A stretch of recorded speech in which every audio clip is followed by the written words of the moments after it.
Hadiko Vamarara. Tiripo. Happy birthday, Mdara. Heavy. What get under 33? Oh, glow, I'm there. What get 33 years? Yeah, you're taking good care of yourself. Mates is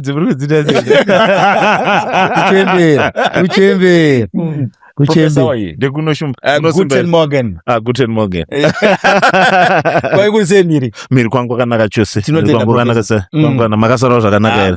Makantichetera here mukomana wangu uyu. Maboro re. Akatozeta kuti dzoke. World Cup atinozopedza. Mana awakoma. Akoma ka. Family is all right. Can't complain. We thank God. Thank you. Mberi kwazo Shumba muriseyo nemakorokota. Aiwa choti na nyasha tikudziona. Takuchikaita na makorokota vanopiwa zvimu. I had 1 million this time. Tikukuwara. Tonight another chance. Another chance. Another chance. Don't make it about you want. Thank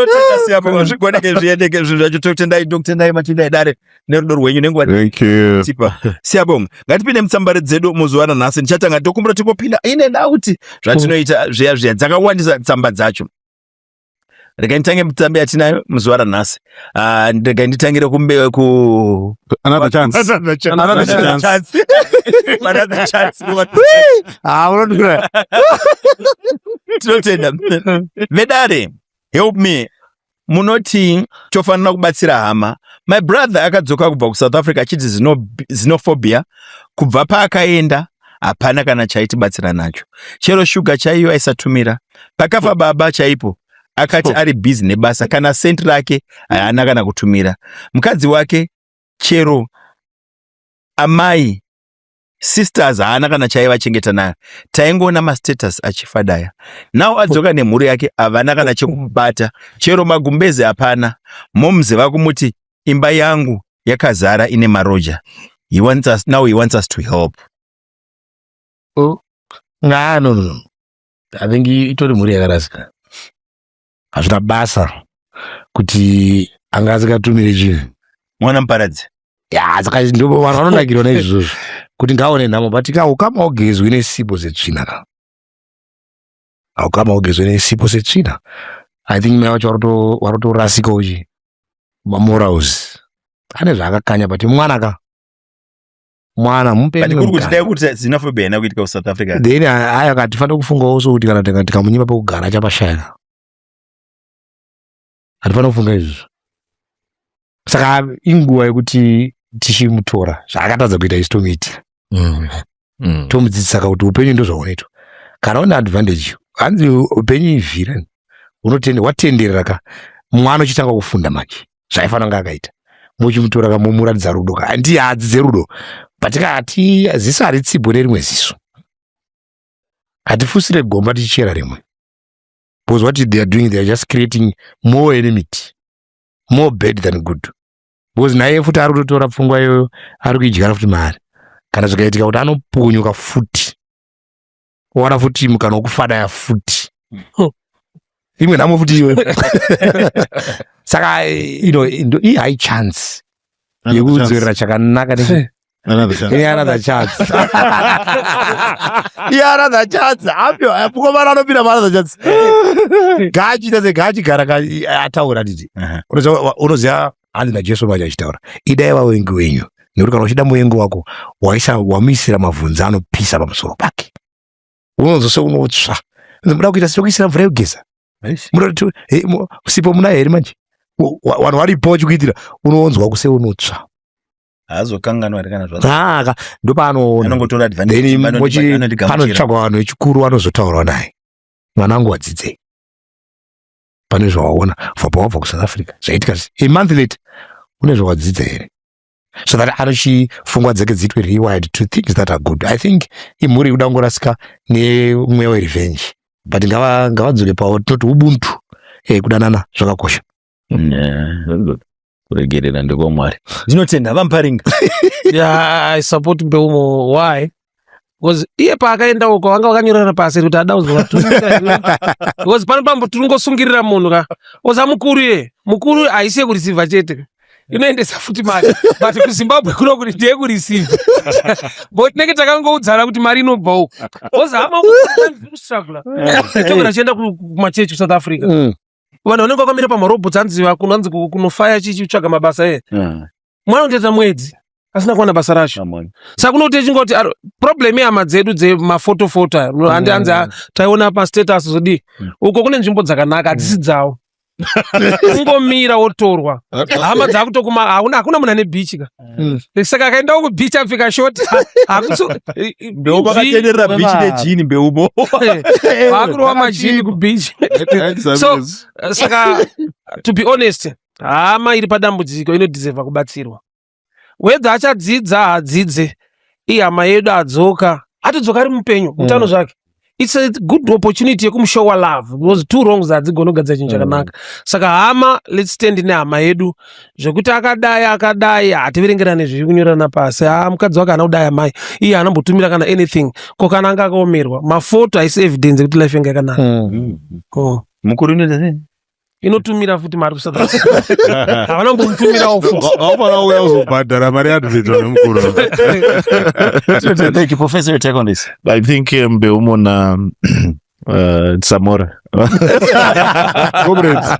na comrades Samora vapedza. So we must never use the misfortune of our own blood to settle family scores. Mumuri mese kune yatinoti kupsychology sibling rivalry. Inowanikwa mumuri kuti it's contending brothers, Cain and Abel, Jacob and Esau, Joseph and brothers, David and brothers. Padeka kurwisana kanoitika mumuri pakati pevana vomunhu mumwe chete ndizoka ende kakurwisana ikako kanotora advantage mwakaita misfortune mwakangoita misfortune chete vamwe vanobva vacelebrata because the misfortune of others legitimizes vamwe kuti mumwe wangu akawira pakaipa ini ndindasara ndamwana womubereki chaichai. So usatani ihwohwo hwekushandisa misfortune of others to legitimize ourselves. Saka sibling rival ngaisaonekwe. In fact ndairovana sterek nemunin'ina wangu as all of us, yeah, fight yachai nemufana mwana wamai vangu chai tichikura but pamwe kuti unoti ukamurova sterek anga ari mudiki waiti ukamurova sterek ndizvoka aigona kunonga simbi ona kumurova nayo obva anoti mukoma wangu ndomukwadza obva akanda simbi otora chigubhu baba aikurova nechigubhu ichocho urwadziwa sterek. Why? Kunzwisisa kuti paukama kana tirovana tisarovane nesimbi tokwadzana. Ngatirovane nezvigubhu anorwadziwa, you don't want to destroy him but you want him to feel the pain. Saka tiri kuti kudii panyaya iyi yevadzoka ngatimdzidzise mbichana murekedza tambure uye ari pasika you must never kick a man who's down. ndomudzidzisa mbichana nezvigubhu mwana wamai paari manje hapana kana lesson yaanobata yataurwa naMbeumo ngati let's teach him through love. Tozoshedza vakuru manje uchimti wadii wadzidzei. Now chechipiri panyaya ma-expectations edu kuvanhu vari kunze kwenyika unrealistic. Sitogara tiriko vanhu vari kuno kuvazhinji vanofunga kuti kana muri kuEurope muri kuAmerica unenge uchiri ukangofamba so wataona 100 euro wataona 100 pounds wataona 100 US dollars haisi nyore uko hakuna kana wajomba zvezvo zvokuti tajomba uchamari mbondikandira uko hakuna baba hakuna. Now mukatonzwisisa zviri uko kana mada kuti taure chokwadi chaiko mukanzwisisa zviri uku imwe mari inotofanira kubva kuno kuchiendawo uko kune mapicture akanaka chetewo. That's true. nemakamera akanaka ndizvoka but kune vamwewo futi vari uku vari nani ndizvoka vari uku vari naniwo manje kwaisiriyo greener pastures yacho baba the grass is always greener on the other side. But kune team iri uku and we must balance it. Kune team iri uku ko futi yekuti musakangamwe kwamakabva ndizvoka because when you went there muri yakasara kunoku ikacelebrata your win was a win for the whole family. Absolutely. And kunoku pamwe pacho ka havasi kumboda mari account iyoyo $5 iyoyo Makes a difference. makes a difference. Don't wait until you have 3 million $5 iyoyo will make a difference. Kwaendesa ramangwana rizikamwa anzi ukama augezwe nesipo setsvina saka muukama ngatidzidzei kuchengetana kana mwadona ngatimusimudzei tozomudzidzisa akufamba. Thank you, Advocate. All right. I think let's be blunt. When God has given you the grace to be in a different level, don't forget. Do you know what I mean? We're Africans. Yeah, and very few are actually coming from very well-up families where you're actually going there, you've established yourself, you're minding your business. Uyu mkuru uyu angasina vanwe. Uyu angasina vanwe. Yeah, zvinoda isiri xenophobia ainongozo yambox muronzi tivige futi. So I follow kanganwa that. Black text. So vanhu vakawanda, you know what, and this is the truth. You know, I came from an environment where I also had to support people. Hakuna munhu anomirwa patisana zvokutadza kutumira 100 rands. Kana zvanyooma kudaro dzikudzoka ka tamburira padhuze. Dzoka utamburire padhuze patinoona upo tokupawo mafuta. Because honestly ukachinja address yekutamburira iwewe wondotamburira 1000 k's away. Zvori ukatofa iwewe wachinja address yekutamburira iwewe. Zvori ukafa it become a much more bigger expense. So ngatodzana nechokwadi kuti kana zviri kuramba kuSouth uku. South haisi diaspora guys. Pano panokura bhazi hakuna diaspora inokura bhazi mani. So let's be very blunt patisani. Uri kutambura kuSouth 10 years 20 years dzoka. I get me. Usamirira kuimbirwa on 30 June dzoka. That's the message. Come back. Because now but 20 years is dakadzoka muzimu. They could have done something with their lives. They could have positioned themselves. And by the way, we don't want to sugarcoat a lot of things. Kune one right now, chawagona kutotiza deadline. Oroma chiwanda achitambura futi. Right now, we get South Africa. We were in SA, guys. We're speaking South Africa. Yeah. And one of the things, Patsani, you know, I don't like this whole idea of bashing the countries over that. Guys, muno Zimbabwe, kuna wana autopusha zvino. They're not doing lavish, they're not doing anything, but they're making the most of the opportunity that they do actually have. So right now, tinemuna itwa humbled ne kudzingwa. I was humbled. So the question is, what do we do? That's where the humanity of my brother Mbelmo comes in. Says, guys, let's embrace. But when you're embracing, don't think you're going to change them. One of the biggest disappointments is thinking uchochinja munhu. Munhu achinjwi. Uyu adongo pora kuti adzokere mupfuma ake. Uyu. Kana asina way uzoviga baba vake, guys. Let's be honest. Ana way uzoviga baba vake. Munhu akamubuditsa. What about you? So iwewe right now utori labor iwewe. So chinzwisisa kuti pauri kumubatsira uri labor. But guys, imba dzamuchembere dzine maroja. Musazonyanya kukanganwa izvi. Dzine maroja. Iwo hausi kutumira mari. Wanga usiri kutumira mari iwe. So chaida kuti muchembere asakunetsa iwewe. Ndiyoti 2 rooms dzangu mune unari pa $20. Wani pa $20. Iwewe wada kutouya iwewe. Wada kugara muroom idzodzo. Hauna rent wada kuti pachanza hai wada kuti pa BB. Because aubhadhira rent, aubhadhira ma-rates. Next thing, wada unetsa support wangu newe. I get what I'm saying? So guys, let's be real. Kuti kana chiubatsira unotobatsira sei? Enda kumusha nazvaprisa. Okay. Enda kumusha ku right. Yeah, of course. Thank you, Advocate. By the way, Patsani, tine vanhu hobo vari musituation iyi. Ngasazonyeverana mabhazi arikudzoka yaka, arikutodzoka ane ma-real life issues. Pane unonzo kuchitungwiza vanonzi akazodzoka kuma 50 something years. Amene chitungiza kuchiredza whatever. Chiredza. Kuti munhu yeye akatozotanga kubvunza naye uchiripo taitofunga kuti wakafa unotambuka guva baba uri mupenyu. Tinotenda dare machinda ndo program yedu ndimi matisimudza ndimi matisapata tine zvatiri kugadzira sedare remachinda tinoda kufunga kuita sei Advocate? Absolutely. You know, one of the things that we need to encourage most corporates, very few people know actually that we can actually host this wellness programs for your teams, which is something that we want to generally push, where we get to spend time with your staff, with your men, and get to interact on real life issues. We've done that successfully in Wange, phenomenal time that we actually had. South Africa, amazing times that we actually have. So so many people have been asking, how do you get to host Dare? And definitely Tete Chipo is actually around to answer this. So Tete Chipo ndo vanomanya nedare ndo vanoita zvese administration edare vabate ndo bosi vedu ndo vanojambisa namba dzaTete Chipo ndo dziri panapa kana uda kuhosta dare ndo namba dzaTete Chipo dziri kubuda ipapo mukoma Frank ndofunga vari kudzidisplaya. Tinotenda siyabonga kuyalebo. Ngatipinde mubvunzo wedu wechitu urika kwamuri Eva Muparinga. Mukadzi ari kuramba kudzoka kubva kuSA zvinhu zvakaoma. The situation on the ground is bad but iye ari kuti enda wega nevana ndichazotevera. Chaari kuda kusarira handizivi. kubasa haende, anongoda zvelife yeikoko. Akasara anenge achitei, help me marriage yangu ingaparara yapo. Yakaparara. Pfungwa dzakadai idzi unofanira marriage kuti madhamu kuti avashande hanzi vanda life yeku chinonzi life yeku south chi.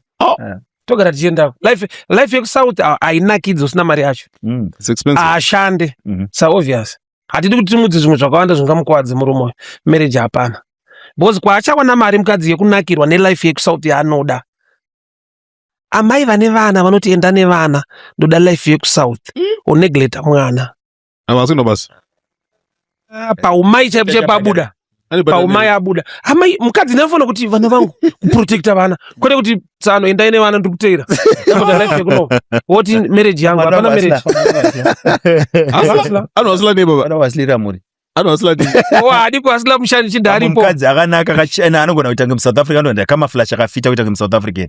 Aiwa, iyi type of marriage ahiite. Kungoti hatizodza vanhu zvekurambana but vanhu vakarambana mupfungwa. Arikutadza kurida mukadzi anokuti torai vana muende da kuita life yeku south. Iwo toti ndiwo madhamu iwawa. Ayo paumadhamu akatobva. Because kana asina love nevana vake. Life yeku south. Chinonzi life yeku south ndochatatadza kunzwisisa. Mapiano.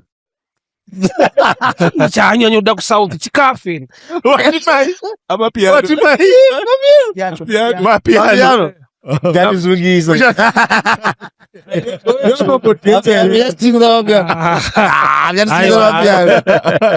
Hapana marriage. Tinotenda. Kameke tichene semurume hapana marriage. Apedza. Hapana chekutaura. Iye gango wekuno karikutunyorera tsatsa. Achari mambo muti akasanyore tsamba yakadai. Iye anopeka ukora. Akunyora tsamba yekuita sepa. Apedza professor. Ndayo. Okay, asinenge. Ngangodzoka rore. Angodzoka ngorora munhu. Iwe common sense Rore muZimbabwe. ngangorora munhu. Common sense ndokuti you are busy fighting for what's not there. Hey. Uyu hapana marriage. That's why I stress. Because stress over something that doesn't exist. Hey. So majority of the people were in denial. Kuti chaona acho chidhura. Number one. Number two, the greater level ndokuti uruto investor time in something chisipo. Yes, you know, my brother once gave me an example. Yokuti kune mama relationship anenge kumhanya wakachingidzira mvura. Unosvika usisina chinhu. Tonamata futi tengeta mvura. So he thinks that coming here will confirm what's no longer there. Dzoka wega musiyari hapana marriage apo. Zvakabungwe. Ndomo. varume vanotsinya. Aiwa. True bad advice. But you know what? Ndira mudhara. Iye ndiye akajaidza mukadzi. Akajaidza mukadzi. Akajaidza mukadzi akamupa zvinhu zvaasingafani kuwana. Because mukadzi zvaari pane mibvunzo uri kuti tiri kuenda kuZimbabwe kupi? Location. Because mukadzi anoziva kwaarida kuendeswa nemunhu. Saka ane level raari kumubvisa. Achida kumuendesa kulevel. Saka mukadzi ari kuramba kupinda mukusarongeka kwake.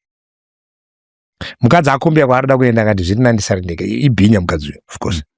Patinoda kuti tinomubatsira kuti iwe ndiwe wakauraya chinhu.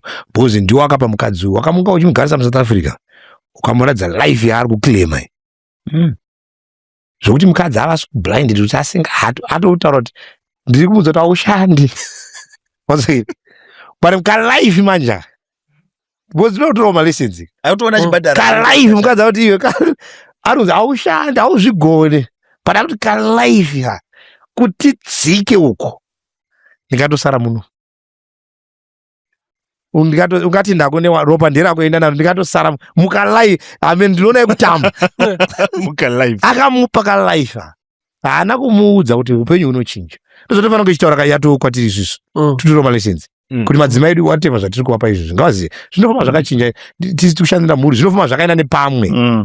Ndandati ndakapfekedzwa maorenji Another chance. Ndandapinda maanza dzikazoita sei. Upenyu hunochinja. That's life, you take lessons. Saka takatosvika patane zvidzidzo. Okay.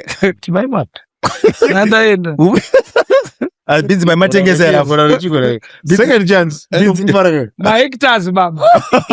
Bhinzi dzange dzatengwa here. Anozvera saka tikuti whatever izvo madzimai ada kutoudzwa. Munhu ngaagara ari conscious. Hatiso that panochinja upenyu. Tinoenda tese. Tinodonha tese. Kudhuya toposha mwakani tinoenda kumuzarabani. Kumusha kwaya munemba yakarereka ya. Tichanotangira ipapo tese uri wangu. Saka ukaudza mukadzi kuti aiwa nditu asingazivi kuti upenyu hunoshanduka hunochinja. Then we get maproblems akaita saya. Saka ngaazive kuti zvaada kuti ngaataure naye. Ngaamukonjekitaize. Kuti zvandiri kutaura ndeizvi. Inguva yekuti timire tese. Tachiona life ipata hatichaikwanisi. Takuenda unoita tiri kuuzumba. Ndokataka saka mukadzi akaudzwa kwaari kuita ari kuti ndikatosara ndiri muno ndinyore kuti saka I think ndo pane nyaya but hapana chiripo. Because kana mukadzi atosara then kushowa pararira. Tinotenda pari kutsikwa munhu atikuziva kutsikwa munhu anobatsirwa munhu pakaipa. Mzanzi for sure yarema. Mzanzi for sure yarema tinotenda. So rudo rwemudiaspora. That's what we have to deal with. Ndokwavari.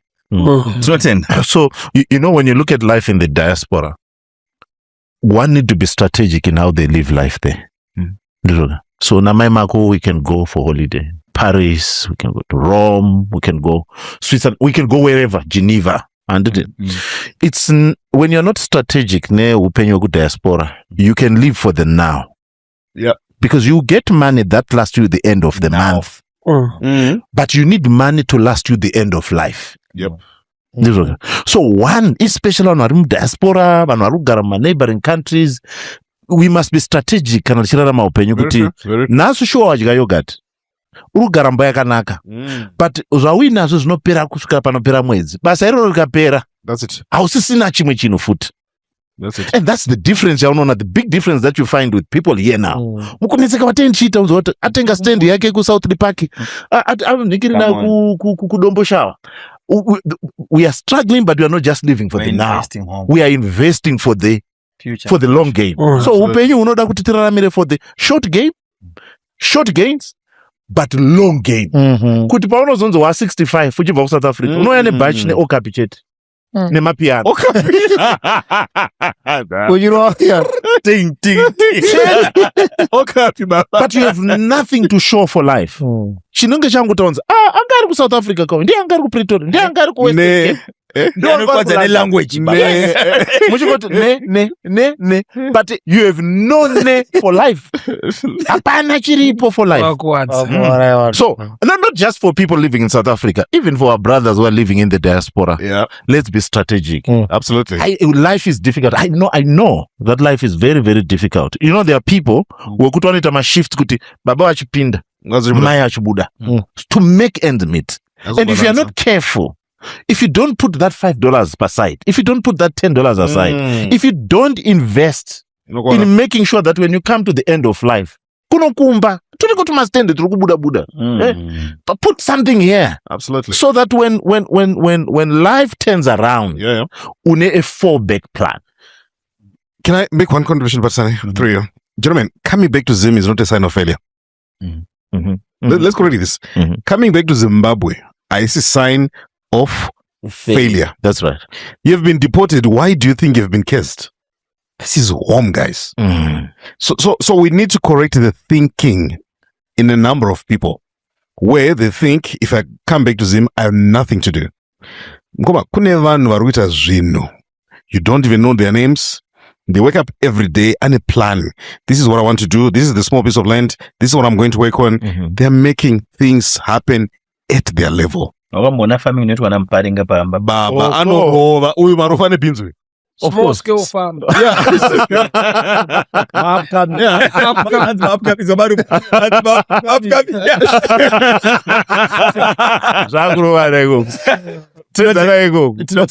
So this one was supposed to be for you, Professor, but it's directed to Advocate, and then I'll come back to you. Okay. Advocate, this question is for you.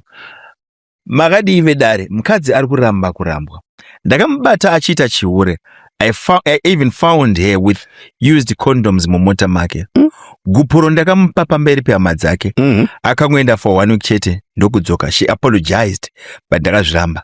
Ari kuramba kubva hanzi ndopfira pano. Advocate. All right. So number one, hakuna munhu anoramba kurambwa. So kana munhu aramba kubva pamba pako pane aiwa kwandiri unongojoina zvikuru unondiramba paunoda iwe baba so kudhara our law is actually developed even on wakachata the ground here divorce is irretrievable breakdown of marriage do the ground panozvitanonzi maconsiderations aya but kudhara you could actually contest that the marriage is not irretrievably broken down, but now tine freedom of association in terms of the law kuti I'm free to associate with whomsoever that I want. That's why augona kuforsa munhu kuti autizire. It's wrong. You can't. Legally, you can't do that. Kunzi munhu anonoka mabadzukira wangore. No, legally you can't do that. Why? Because in the freedom of association. Kana mune any claim, kana to above the age of 18, which is standard. Any rights yokuta action ega. You can't do that. So uyu unfortunately yakutoya live with domestic violence. Those are to graduate into domestic violence. Mkazi akutoabuse murume. Atoabuse. So I found out to a protection order. Murume protected against mkazi wake. Yeah, he can actually get it. Unongenda court, it's for free. Mahara protection order atombo church. Unenge watokone kutouya uchiti maimana ndine tsamba yenyu. Mapurisa anokubatsira. Aramba kurambwa mkazi. So mtemo kana usada uchada. Kana musina kutoroorana pretty much in terms of zvokuchata, GoPro is enough. Then you do property sharing, ndonge mune zvinhu. Kana musina property ndokuparadzana. Mugoti. Paradzana. Then kana any divorce level divorce, it's even much more serious because now you're also going to get a court order that actually confirms that particular position. Yeah, but it's actually quite a simple case. Ngangwenda court. Professor, your take on it. No, I think legally has hammered it. That legally there are structures that are there. They're available. They're actually available. That are there that can help you. Yeah. But on a very social level, again, it's legally. I know kana musina chamina cha is divorce kuramba. Kuparadzana. It's legally who says that. But on a very human level, and kurambana kuskurasana. Okay, I'm not talking about rambana mchidanana. I'm talking about the process. Now, divorce by its nature is a messy business. It's rough. It's messy. Anything that you do makes a bad situation worse. Now, so there are two principles that are used kanon wachirambana, right? Tobatsira vanhu futi kurambana. Yeah. There are two principles. Yeah. Firmness and fairness. You have to be firm, you have to be fair. Now, that line is very thin when relationships have broken down. Because pane kumwe kuramba kokuti uri kuramba munhu sekunge chachikorobo sekunge chachi. Where we are to resist because resist is to say I am a human being. But you see? So he must follow the legal advice that is there, use the legal tools that are there, but be a human being in saying, Antishakuda, you are firm on that position, but be fair also kuti kanwaramba muno. Even asina dignity kwa uri, ngaenda ane dignity yake. But mvuma kurambika. Of course, definitely. Mvuma kurambika. Definitely. I think my issues, but son, I think about my issues. Yeah, my issues. Because akatompa gupuro. Kapasina nchada. Saka yakapera nyaya yacho. Saka ukaona haya akusudzoka pane zvaari kufambira. Zvosina kuita. Because makatopedza. Iye akati kutokuitira chihura ngatokutaura kuti hauna dhiri. Nyaya idzi haudzigonedzi. Saka wakatoona kondom kuti iye yanga iri evidence kuti izi game iri amuri kuoneka. Haasi kudzoka achida kupa boni. No assumption iri correct, haasi kumudzoka ino kupa boni. Because wakatadza akakurakidza iumbo. Ari kuti handina kwandiri kuenda. Pane zvaasina kumupa. Uye akangoti iwe ndakupa kuona uri pfambi. Kuti chihure rwa pasi. Handichade munhu. Uyu kwakutoona kuti zvishwa uringe uri mustate yakaoma kwakuti hapana kuti apana batwa kwakwena. But aiga achifunga kati no. Munhu atone zvimwe zvinhu zvainazvo zvandofanira kunge. Saka hakusi kuti ndikuramba kuti ndipe zvimwe zvinhu zviri panapa zvisiri zvako. Maishu saka yada kuti tiitaure mudare rineri. Kuna mai kuti ibvai ipapo. Ibvai ipapo nokubva handiri kudzoka. Kuti dare ndawaudza nyaya yako wati ibva panapa. unoramba kurambwa. Ndiani anomanikidzwa kuda munhu hanzi ari kuramba kuramba, ari kutinyepera kuti aramba. Hakuna munhu zvatotaura, unotomhanya kuti amana munhu, panotorwa process inodzinga munhu pamba, ipa munhu zvaanofanira kuwana aende. Handiti mubvunze pane chikwereti chake pamba ndepapi zvii zviripo, handane hama here dedzaka hama dzachifutika dare nai ndepapi pandasarira, pamwe inini pane pandisiri kuona takaita chindibatsiraiwo, kune matare emachifi chaiwo, ndepapasara ndikiliyeka. Mukadzi ari kuti maissues, because mukadzi ari ndikanaisa pressure chaidzokera futi patable, because ane hama dzake. Saka akadzokera kuhama dzisingaziye, wausi kuziya kuti mwana uyu ari kupo, akanzi endai kumba kwacho kwakada kudherera, akaita chipfambi. Mumbe zvaanofanira kuwana, kana munofanira kuita proper sharing, mamwe ndo nyaya dzotoneka idzodzo, kuti aona kumupa zvinhu zvake zvakare, wakabva wangomudzinga ukaraniga hure panapa zvezvaita ndezvangu zvinhu izvi ndindaishandira, you then take advantage yekuti akanga aita chipfambi. Saka mukadzi ari kungodzoka kuzotema zviri zvake. Saka itai enda kuhama dzacho, diskasai nyaya mumusha, kana yanetsa tora process yekumatare, so that munochinzwa kuti chii chikumirira mukadzi uyu. Iwe chimwe chigangster kaimotora kagangofaka paine munhu uri papo, handiti iye kawototi handakatowana iye upinde kaone mwe katione kuti anoramba ari my issues my issues woroto karoa wadi bonde ari mu manoramba akamire kana antiza anowanza asokwanza kuti izvi murume boza ari kuziya nyaya, ada kuti dare rimshandise kuita kudzinga munhu, ngaaite process yake inobatsira kuti diligence anosunungura panyaya. Thank you. Muparinga. Ya danger yandiri kuona, handi munhu akatorambwa zvokuendesa gupuro adzoka, saka hasi munhu ari kurambwa kwakatoitika. Danger inatsana vanditaure kubva pachi-African perspective yedu. Muzita gangster. Ukamutendera kuuya mumba, mogara muchita kurambwa, vakuru vanhu vanobata-bata. Unopedzera waunyatsorizena mushemu zvori ndocha kuti sori vane ngwindo baba unokucheregewa ngwindo vanobata-bata kuti mutendera kukubikira kuswera pamba ipapa mufira bamba kana ukaramba chikafu vanoite mufira wekobhura baba ukangotsika kudai so tirashimara vanoroyiwa munhu baba ukati sori uriwo wakaurira usamutendere kuuya muteritori yako because vanhu vekwake vatomutenda, pane backing yainayo, vanhu vatema ndovaziva. Mukadzi arealiza kurambwa kuite ndinoroorwa nani apa taingourawo hazvichimubatsirezvi, reka ndidzoke kumba kwangu tete ndoita sei aka mukadzi ari kutogeza kana kugeza mishonga kana kudii papa ipapa, vana vana kumbopusa zvikudaro mereji vanodzida idzenga vachiura, uchatoti anoita mishonga iri extra kukuhwina beki than kuti aifanira kuva nediscipline marriage.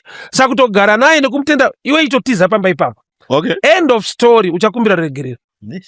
Vanhu atema ndovaziva ipo. Usaofanira tiza unobikirwa nemunhu wakasadza unofa tinotenda. But Mbeumo has a point that I really like. Kuti sometimes when a person is wrong, how we deal with that wrong, tinova disqualify pazvese, like the point that I highlight when Mbeumo kutayo, even usade munhu kana aine zvake zviri pamba ipapo unozvidii zvinhu zvemunhu asi musi wegupuro kaifanira kutaura kuti mandasiya makota mupe zvinhu zvake zvese kwakanyararire pari pagupuro unonzi mufanira kuzoka handinoti handichade then mochizochiita process yekuchiti but afanira kudzoka kumba, vamwe varume variso haadzoke kumba munhu abisa kana uchirwadziwa Muparinga unenge uchiti hapana chaanobva nacho panapa hana chaanobva nacho because akandihurira. Ona state yaunenge uinayo ndiri ndi baba pana zvinhu ndezvanga ndindakazvisha pamwe ndiwaitwa murume ai baba nongoda peace zvinhu toshanda zvimwe so toshanda zvimwe tora zvese usiye inini ndisiye tora zvinhu zvese uri munhu akanaka. Yeah, but legally I think the point utora namukoma Marufu is very important. Even if are on the wrong, as long as any contribution are entitled to the property. Entitlement. Are entitled to is what she contributed. Yes. So I'll go no more deprive her of the assets. But we need to separate number one gupuro and property sharing. Gupuro is a customarily recognized form. But the solution is not go back. The solution is judicial intervention. Kuti aenda kumagistrate court. Uyu ari kuda imba uyu haasi kuda zvinhu zviri mumba. Akuramba kurambwa kuitira kuti akurambira pamba achida zvinhu. Ari kuramba kurambwa. Kurati kuti akukontesta gupuro riye. But pane anibvunza hanzi ndine bhebhe rangu but ndasvika rine dzimba 2-3. Ndasvika bhebhe rangu nedzimba 2-3. Ane chaanotarisira ipapo. So munhu kana atenga property yake asati amarried, mutemo unoti property yake. So wanakwanda, that's why I say a number of people vanhu vaurora zviri strategic. Because imagine munhu iye akanzi amuka akafa baba, wato surviving spouse, watopinda isipo yakatofa yakasina kunyora will, watopinda baba. Watopinda wato surviving spouse. Diaspora chichetu chekuroorwa nemavheta akachembera. Actually, you know, there is a term, I've forgotten the term. It's a psychological term of men who fall in love with women because to get a place to live.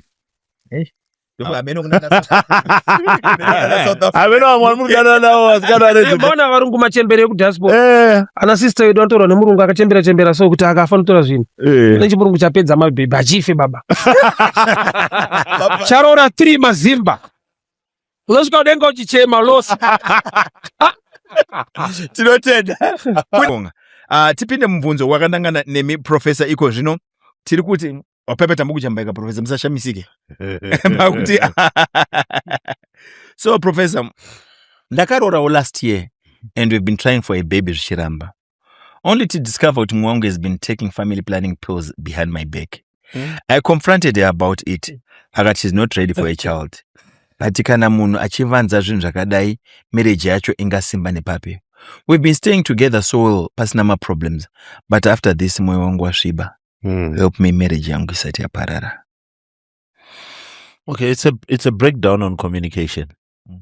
And andifunga kuti chinhu chatingati munototi moyo wabva wasviba zvokuti hauchada munhu. Of course, there are many things that you're discouraged. I mean, people are discouraged because you have expectations, and when your expectations are not met, you get discouraged. But it's not a marriage-ending problem. Because what's not there is a breakdown in communication. Mumwe aruda mwana, mumwe asuda mwana. Ndizvo. Mumwe aviga, mumwe ari kuexpect. Right? Mumwe then finds out. You have to be disappointed when you find out that Mwako is cheating on you, especially on issues to do with things that you think you are on the same level. Right? So you have a right kutsama. There's every reason but solution could be, and if kurambana is a solution. Solution is to sort out what is not working. And what's not working is what? Is agreeing that you have a child. Now, what are the reasons that are saying chirikuita kuti mwarambe? Chirikuita kuti mwarambe chi? Right? Rent muri kubhadhara here. Chikafu chiripo here pamba. Because kune team machampion. Ekuti anenge achida mwana nditi. Iye kuzvichengeta haasi kukwanisa, kuchengeta mukadzi haasi kukwanisa. Mukadzi ndiye ari kutoshanda, mukadzi otonoti ndikamhanya nenyaya yemwana uyu ndakuti mwana ndikuchengeta baba ndikuchengeta. I'm not saying that's the case. I don't want to put in things that are not there. But tiri kuti ngatitarise mareason ari kuita kuti mukadzi, because it's not normal kuti vanhu vachangobva kuchata mukadzi oti handisada kuda mwana. Saka kuti pane reason, and kazhinji kacho kanotarisa reason yacho inenge ikanorerera kufinancial. Kokuti munhu anenge achimira kuti ndikamboti mirei tikanoti iripo team, unoiziva team yako inoti mwana anochengetwa naMwari. Handiti. Saka tofanwa unzwisisa kuti reason iri kuitira kuti mukadzi ati atore team yani kuti marufaita sei kuti team yani. Team yangu akamumirira. Team yake yeyo machampion. Vanochengetwa naMwari, vanochengetwa naMwari. So, but if you are being a responsible man, and this is what we are encouraging men to do, let's be responsible before we talk about children. And if we zano rakanaka to bring children that we cannot properly take care of. and kuita take care of vana kunosiyana. Hatisi kutoendesai vana kumagroup school to what. You know, basically area muri imomo unogona here kuafforda kuchengeta mwana. If you are being a responsible man, then mai varoda kubatsirwa. Thank you. All right. I think it's number one, it's selfish. That's the honest truth. Do you know, Kuti, we are trying for a baby, how traumatizing that process is? Number one, for one problem. Number two, for one, maybe the madam energy, one problem. It even praying. No, Father, none of our more chi. Possible not in my houses, we should have my drama. We should have a problem, we should have miracle. But my periods. So just imagine that process, Baba. You really want babies. And you're talking to your wife for this baby. Let's believe God for a baby. I'm not sure. Let's believe for a baby. If you don't have no weapon formed against me, against us shall prosper. So I think this is very cruel, very inhuman. Whatever reasons you have for not wanting a baby, that's the functional communication I don't approve. Why don't we talk? Sorry, I'm not ready. Ordinarily, that conversation should actually happen with Rana. Yeah. Do you want kids? What stage? This is the counseling that you do. Exactly. So now hospital counseling, good to know. Let's have this conversation. You're down now. I'm at the peak of my career. I'll be out 9 months plus the 3 months. I'll be out. So my reasons are not Siana, but I don't think it's fair. But I'm imagining kuti nda pick out my periods pre-family planning. My supper stove out over my weekend. So you often got room periods family planning about my painkiller. In Abana Jaru different. So chimbochi imagine I flip order. Kutrufunga tese trukuti atudamana apa ndodamana apa ndokudzisira mapirits. So I really think this is very, very unfair to the guy, especially because we're not on the same level, we're not on the same page. If there's something that's affecting you, a functional marriage says, let's talk about it.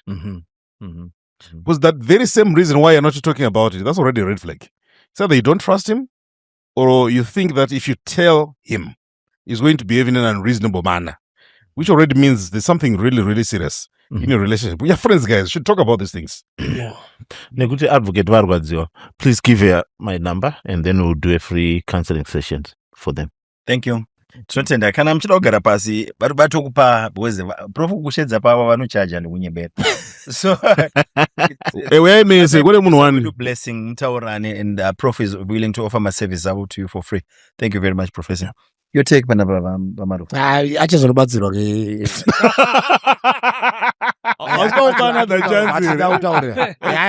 Achazonobatsirwa kwatitaugara tataura. Anorwara mukadzi. Aiwa mira achazopiwa zvakanaka anorwara. Wazodisaka mudhoketi kana. Watanga cyberbullying gali. Watanga cyberbullying. Anorwara mukadzi. Ngatobuda titaura. Because tautaura ka haisi nyaya dzatinoti amunoti zvedika.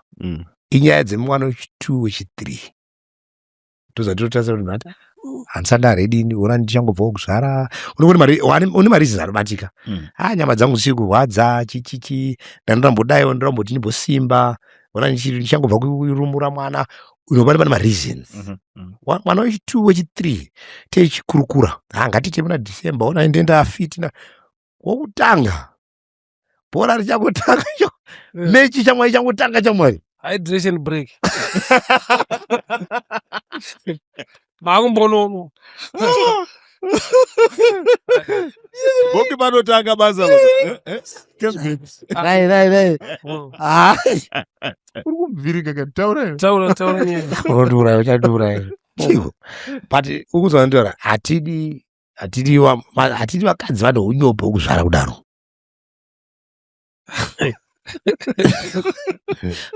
Chikuraura mori mhandara chidri. Munhu akarorwa.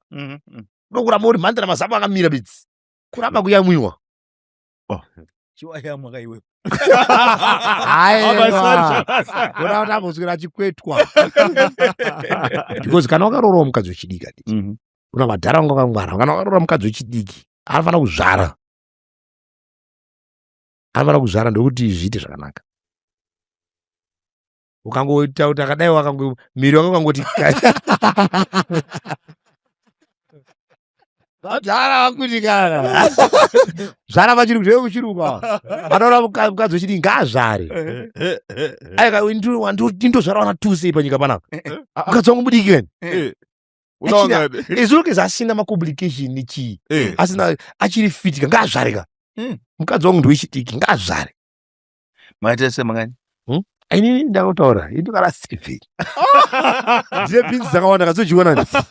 Bhinzi dzangu dzakawandisa. Ndoda vanhu vanodya bhinzi idzodzo. Wakabva pa 12. Haiwa tizo inozondikurira but 7 completeness. Because bhinzi ndinadzo. Ndiri kurima Protein. ndoda vanhu vanodya vanhu vashoma kuba uku. Saka nyaya dzatotokura totozvara samarange. Ndoda kutaurira handiti zvinobatsira. I think vakadzi vari kwekuzvinhu izvi handiti ndozvikuitika even vamwe vari kuzvara vana vada kuti hanzi handiyamwise mwana ngamwe hanzi nani. But vana chiremba vamwe vari kutaura kuti zvikutokonzeresa nyii kuti vana vatokura vachirwara hanzi kune inonzi diabetes what type 1 type 2 vanozva kutaura bhozi madzimai but vana mai vedu vaiyamwisa baba chinhu munhu aiyamwiwa baba kusvika zambo rara kuti tsapata kudai chimwe chimufana chaigona kuzosiya kuyamwa chakamira kudai chikweta chilast body wazhinji wakarapesikira kuti mukadzi asaonekera angochembera ari mudigiri kugadzira mhuri ndozvawafambira kugadzira mhuri. But zvechirungu manje zvabata vanhu kune vanhu vekugermany varimo munobva vakaradzi mukoma rada kuuraya munhu. Chirungu chiri kuwandisa panyaya iyi. Hazviri chirungu. Bhora mberi amenuka. No, but Mbeuma is right. Also, not in the things that you're saying many things, but also as you get married, you know, right now, in the whole world we have a fertility problem. You know, they're now saying, I mean, amongst the people that we know, 1 in 3. Yeah.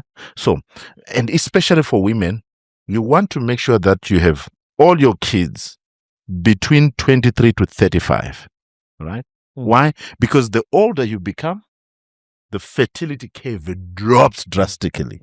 So you want to make sure that, you know, kubva pa 23 apa zvichienda mberi uku mafamba nebhora because kubva pa 35 takuenda uku aiwa anenge amakata ane makata. And also, of course, I can't really say these things because it's contested area, issues to do with family planning tablets and how they, I mean, there is a whole debate right now. There is a whole debate that is going on about how they then also play a part in infertility in the long run. So I agree with you. So madzimai ufind also madzimai even bontera dari vachitanzi uda kujaira kuzvara nechichi kana ukanga waita mukadzi anoda kuzvara daughter is a blessing. Ivona kuti kana ukaita mukadzi anoda kuzvarira mugadzirire zvipi. Maze pane mumfeso kumarani kwangwa adzana bona mukadzi wakasina nhumbu. Serious? I know for about 8 years. I'm picture mukadzi wakasina. I'm telling you, but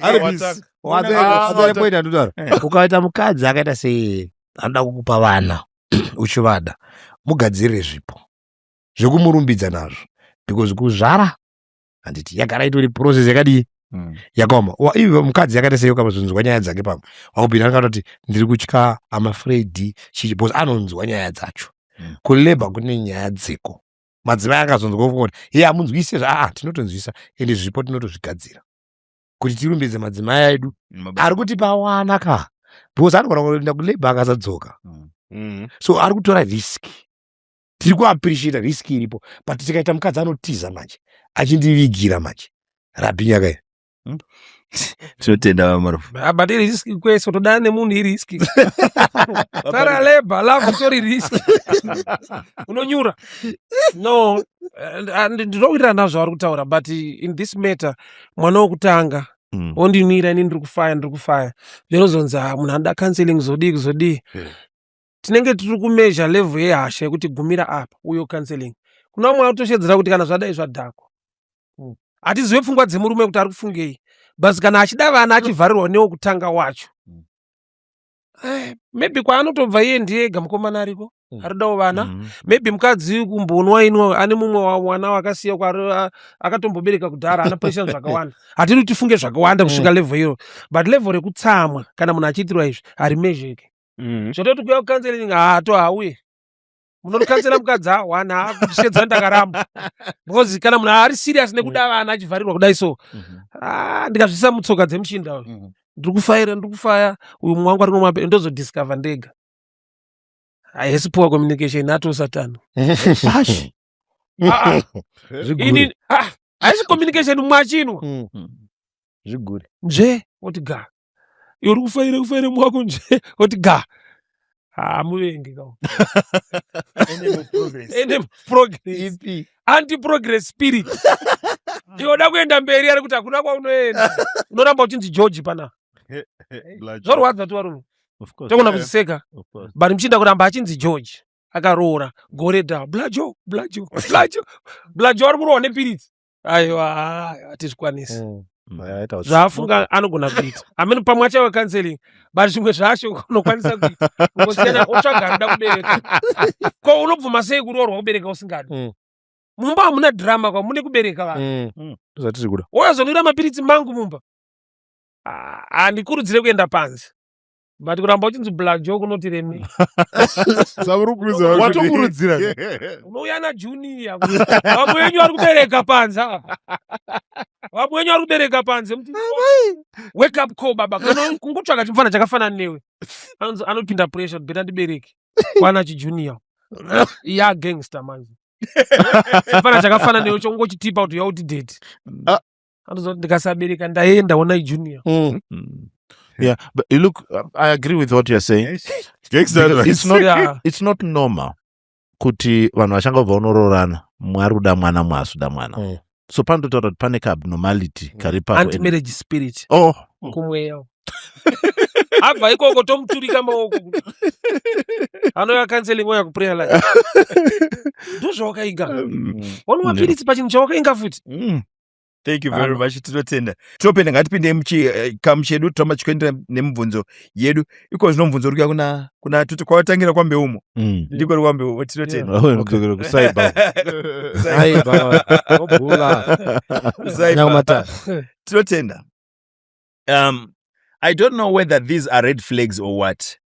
My wife refuses to bear another child for me. But we are officially married. She refuses me to visit her at her workplace. She refuses me intimacy. Mari ndinomupa kupera kwemwedzi yese. Ndibatsireiwo. Am I in a marriage? Watokanganisa. Katanga kuti taura zvema workplace. Ndomatone hondo yangu newe ipapo. Handizoti ndaifana kutanga ndinire because wanotenda. Wanotenda ndopane nyaya yacho ipapo. Aiwa kuti havana kusenza. Hatirambidza wakadzi kusenza. Takavataura vekusenzera. Zvemurume wacho. Ngatiri kuona manje. Hanzi upiwe mwana. Intimacy yacho upiwe. Kubasa hanzi usauye. Kunani kubasa? Kukuti ndotozwa kunzi imimika. Hatikana kuti mukuona ikoko. Kana ndikauya unoita sei? Pozvinomubvunza wanga ndikasvika kubasa ikoko unoita sei? Saka ukandibvunza nyaya dzekumabasa ndozvigure zvacho. Saka ndiani ari kukupa intimacy? Yorudimo ndiani akati achakupa mwana wazvikuda kundipa? Ndini kababa kaini? Saka ndiri kuona manje ukaendesa mukadzi wako mune imwe environment ane mikaucha yanopiwa. Kuna chikoro chiriko ikoko chiri kudzidzwa nemukadzi wako. Chakukunetsa kuti unyore tsamba kuno. Akaudzwa kunzi chii? Ende sei murume wauti ndinoda kubhuya kubasa kwako? Ane zvaanoda kuona. Ane zvarunywa waishaika kumbasa. Intimacy ka. Andiwo love here. Ndiwo zvomubaka izvi. Ukaona mukadzi wangu asada kubatwa nini ka? Ari kucommunicate ka. Asi achimuka pakisini ugeza uyu tucha kubasa. Kunani? Muri kubatwa ndiani ari kukubatai? Zvana kunyima inini ndo zvatirongorambira nyaya dzekumabasa idzi. Izvo zvamatoya nazvo. Ndozongera ndingorwa nenyaya yachoti zvinondipa matambudziko. Because handidi kurambidzwa kakuona panoswera mukadzi wangu kai. Kana mukadzi wangu ari akutondirambidza kakuti usauye kumbori nani. Kuwariko wangada uchiti kune family day. Wachidedza hawatomotigadzira kai zvekumabasa. Havatomboda. Zuva rekuti hanzi kuenda pachikurovera. Aiwa. Zuva revarume wenyu ririko here kumabasa. Kuti hanzi every August kuti zuva revarume wenyu. Ndiani ari mure ureka urume mukomese iyo. Isi tinodedza mabasa evakadzi vedu. Hakuri. akugadzirwe zuva revarume ayo because hamudi kuonekwa ikoko. Pane wariko wanoonekwa ikoko, iwe haudi kuonekwa. Mukadzi wako anotokupa bhozi inozikanwa kuti ukasvika pakambani yanoizi ndiye murume wacho dzajeda jeda unacho izi ndozvakanunga izvi unoshorwa pazvinhu zvevanhu. Pane wakanga wachita bvai pazvinhu zvevanhu uri kuiteiko muzvinhu zvevanhu ibva wauireretsa mayo kwati uchaudzwa nevamwe vanofara zvekumabasa. Inini handi ndakutaurira ndakakutaurira even batatiyo kuti ukaona usati waa kumabasa usandotanzi kuna wakadzi wasingarowe chichi inyasha dzedziya Mwari anenge achiti ndimbomubatira mhepo mukomano zvakaitirwa Abhuramu akakutorerwa paya munhu waMwari akatorerwa mukadzi enda aitoziya gemi rakati varume vakakuona nekunaka. So there are two things. Isaidza Mwari ari kukurwera gemi kuti usabatirwe kana kuti munhu wako haatoite kubata. Saka vanhu vachimutadza kuti aunyarere mbeu akakufananawo nesu. Kana munhu wako ari attractive chaizvo akadzi wakomana vanotosvika. Kana akasabatwa ndiMwari anenge ati siyai munhu womu. Dr. Beu, just a question for you, taripedzedu. Mukadzi wako akanyengwa murodhi anofanira kuya chikuudza iro ndanyengwa. Akanyengwa kuti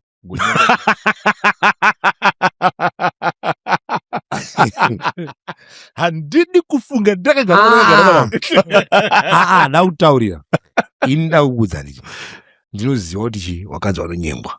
Okay. But warume zvavanoita nditi ini wangu ndotoziva kuti iwo musvikirira.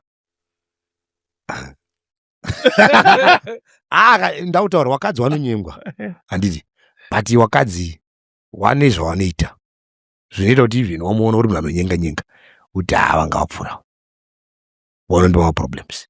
Wakadzi vanofanira kusahwema unoti musasvika pano wazvere. Wakadzi vanofanira kusahwema iwo kunyange ndikuti kune varume vanovhindi, but nyaya idzi hadzisi nyaya dzekuti mukadzi wakanaka achiti kwewe manyengerwa ndiri tomaswana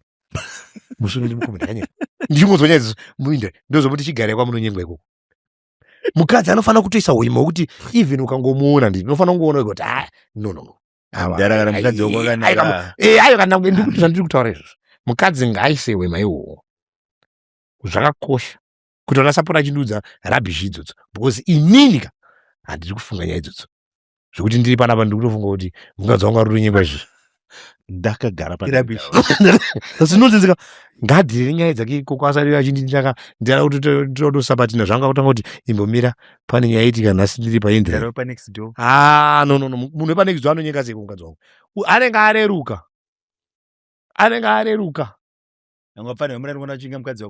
akatoreruka vanozviziva nyaya yacho yakatotaurwa kuti murovere ende vandoziva kuti panopindika.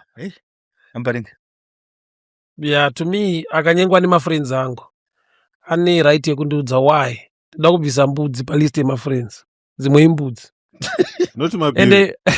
ende vandee nchiti mafriends vanokwanisa kusvikira mukadzi wangu achimunyenga havandide havandirespect. Saka such a dirty friend ndiudzi clear malines ezvinhu zvangu vatorwawo kunze uko haisi nyaya.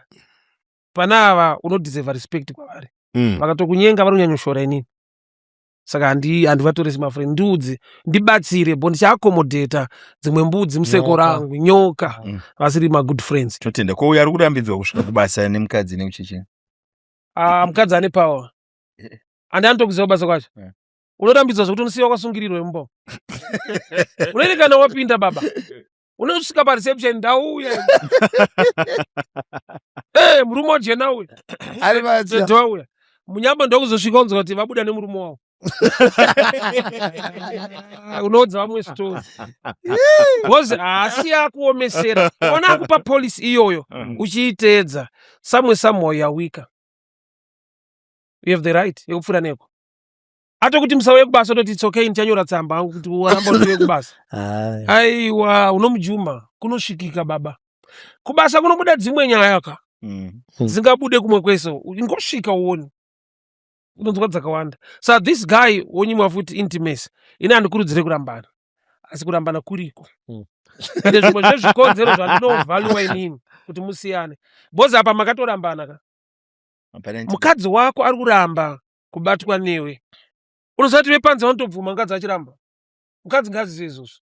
Ari kuramba kubatwa nemurume wake. Vanhu vanotobatwa nevanhu vasina varume vavo.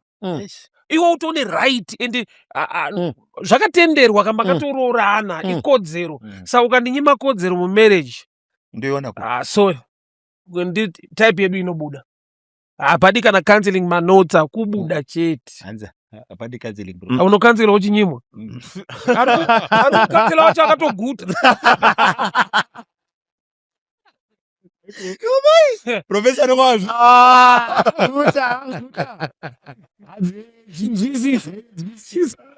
No, ngawayo counseling. I don't want to joke. Ngawayo counseling. Yeah. So check on this. So, number one, mukadzi wako ari kumuramba mu private space, mu public space, and in professional space. So that's a triple deassociation. Yes. Asitomboda kuti umubate. Yeah. So even mu space yake, mu personal space yake haasi kukuda. So tinoita kuti saka muri kugarira neimese. Yeah. Why are you still together? Ndizvo. And then you see there are many reasons why. One, kuti there are people who are living right now. Kuti tunotobuda titoti baba mbeumwe namai mbeumwe vari kuenda kumba kwavo. Asi vachigara mabedroom akasiyana. Yeah. Yes. There are couples like that. Yeah. Ende vamwe vari kutogarira vakadaro vachiti vabatsirane pamari nekudii kuitira vana and what. There are many reasons like that. But this relationship has broken down. Yeah. Hapasina relationship. Ndizvoka.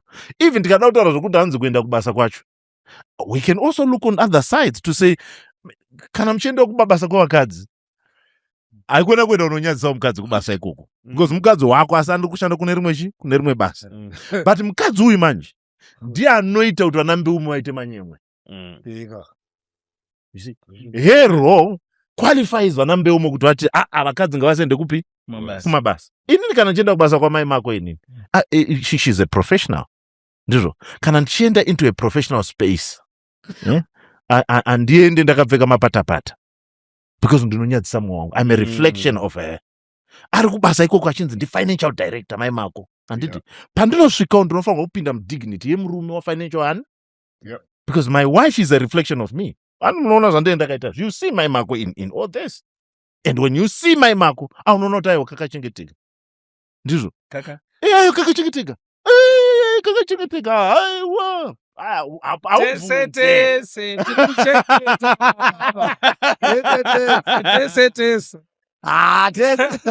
Tirimo vakachengeteka vanhu. Saka kana ndichienda even mukadzi ukaona mukadzi wambeuma achienda kumunda vashandi paprazi vaiva vanobvuma kuti mai vadi vasvika nendava iyi. In her presence in the workspace of her husband, she gives dignity to the husband. Kwete kuti vanhu akasvika mai mbeuma asvika pamunda vanzi ndoka mukadzi kachaka ndomukadzi hatisi kuti musaende kumabasa evakadzi. Kana muchienda kumabasa evakadzi zive kuti i-professional working space. Ndizvoka. And in my professional working space they recognize marital unions. Ndizvo. Aiwa handisi kushora murume. Ndiri kuti aiwa mukadzi ari kushora murume. So Professor, for the first time I want to ask you this question. Do you think there's still marriage? Yes, definitely. In this one. Hapana. Chapera ichi.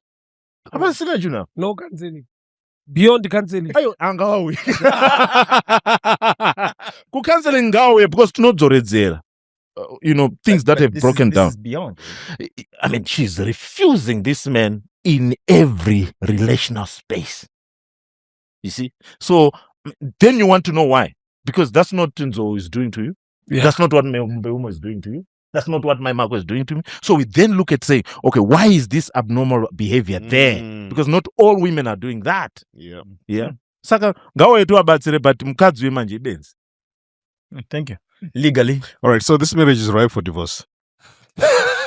Ripe, baba. Yeah, tika my boxes, baba. Hapa ndo baba mwacheza office kwa yeye. Aiwa hapa ngawa kutokwenda divorce by consent. So one of the core purposes of marriage is intimacy. Legally. That's why mkanzi marora na mimi and you are not actually sleeping together, you are not married.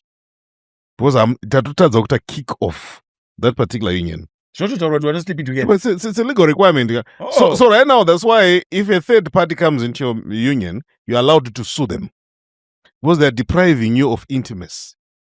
So you are also deprive one the party to the marriage.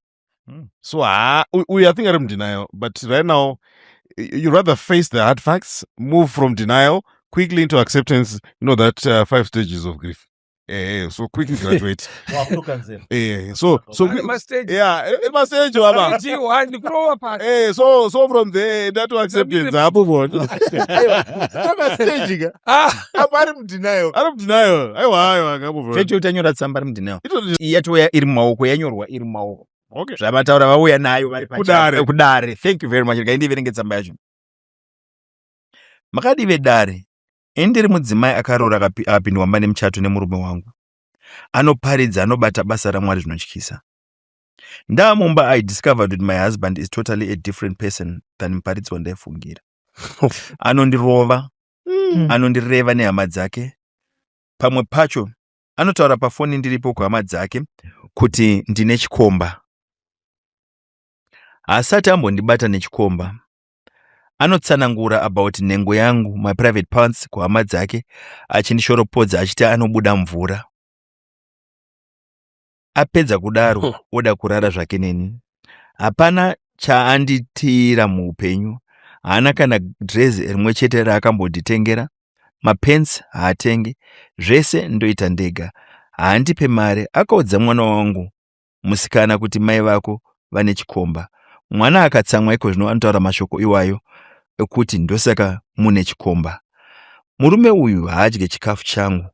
Hanzi wakuda kundiuraya. Anorasa chikafu ndikamupa. Anobika chikafu chake ega. Anobuda mubedroom, onorara musitting room kana zvakamubata. Hanzi ndikumuitira noise nengonono. Anoudza hama dzake kuti ndinobuda mvura yakawanda kuzasi. So this is the dilemma of the pastor's wife. Zvakawanda zvinoitika kwakadzi wemapastor. Vamwati kudare munoverengere kichiko tsamba dzemadzimai. Remember kuti madzimai anotomangara kudarira mambo. So we need to consider this Yes, a lot. actually. So tenda Muparinga, you take first. Yeah, I feel sorry for her. Pakuti murumo is a man of cloth, the pastor, team ready. Tino expecta kuti pastor aito zviri nani. Than zvari kuita izvi kana chinonzi chidhakwa chinoita better. Pakusolva maissues emarriage. Ungaswera uchiudza vana mabedroom issues, hure hwamai, hama onyora tsamba, kuno kumvura. Todiko nezinwa. Muchinda wasadaro. This marriage, this guy is abusive. No, it's abuse. Are abusive. Hatigone kuti siya naye, but kana uchitreatwa to this level. I was saying Usadar. we had those apana marriage. Usadar. Uda kuti mukadzi agarire chiva. Munhu weshoko anogona ngorifoma iyi. Bishop. Yeah, but this guy, I'm not happy. Ari kuabuse mukadzi kuma levels kuti atari zvekutoti pastor daita mbozvibvisa. Kungova munhu ari normal ane marriage yake nema issues mu marriage. Mwana munomukwanisa papi pakutaura kuti mai wako ipambi. Because chisingachinje pamwana naamai ndaamai vake. That's true. That's true. Right. Saka ukadamage relationship yevanhu ava uchasiya pekuti mwana kuku diaspora tuma rights toana totoitwe manje anenge akupindura amai vake sekunyora kwaita makandiza daddy mune girlfriend. Hama dziri kushewa nadzo mameseji aya dai dzine maturity todzaifanira kutanga kuadresa nyaya yevanhu ava. Absolutely. Dare risati rapiwa nyaya iyi kuti aiwoba munini musadaro. Kana ine mvura zvinofambirwa this way health wise munhu mumwe wako kawa. Ko ungatoda savana dry mvura inotombowanika. Dry auda dry ya savana. Why is it all people? Ma counseling. Arikuda savana. Thank you, Muparinga. Marufu, your take on this. It's very unfortunate amai havana kuchenjera. Mukadzi haana kungwara. Okay. Anyora tsamba. Because havatozive kusvikana nhasi kuti pastor ndiani. Kuti anonzi pastor munhu akaita sei. Havarwa surprise ka. Ah. Tine masurprise Ah, no. ndodotokanda 2-3 masurprise man. Was it? Yeah. You know, because the pastor, it's a high calling. Ngoti hedu tine generation iri kurerutsa zvinhu izvozvo. Vanzi pastor is a high calling. Hatisingotaura bedzi title totaura ne character yemunhu. Zvanhu zvatinotarisira kuwana pamunhu. Ari kunzi pastor, mufudzi. You know, ane zvaari kuita. Ndiye ari kutoprovide healing.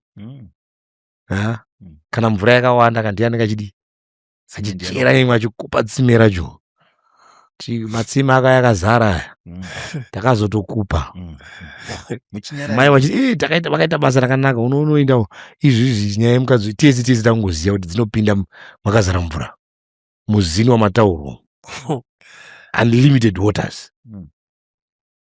Wari kuona nyaya iyi zvayakuita yakunyorwa pese manje. Saka kana kune vamwe vari kuto kana idzozi kune vanhu vanotoziva nyaya idzi wakutoziva kuti nyaya dzakadai hadzi kufumura musha.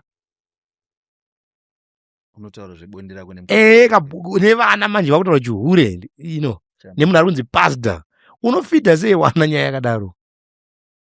Because last thing chaushada even waita argument nemukadzi wako munyaya dzinonetsa kuti muprotecte wana.